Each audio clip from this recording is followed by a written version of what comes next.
मरियम नवाज की तस्वीर एडिट करके वायरल करने वाले हो जाएं खबरदार। वज़ीर आला पंजाब मरियम नवाज की तस्वीर एडिट करके सोशल मीडिया पर वायरल करने वालों के खिलाफ कार्रवाई का आगाज कर दिया गया।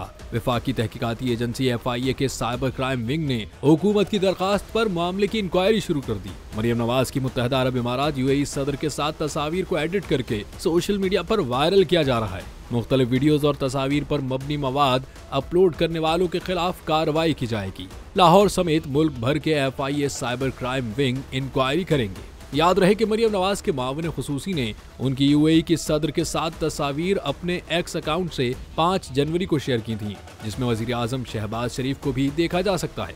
मज़कूरा तस्वीर को सोशल मीडिया पर कुछ सारिफीन ने काबिल एतराज एडिटिंग करके वायरल किया था।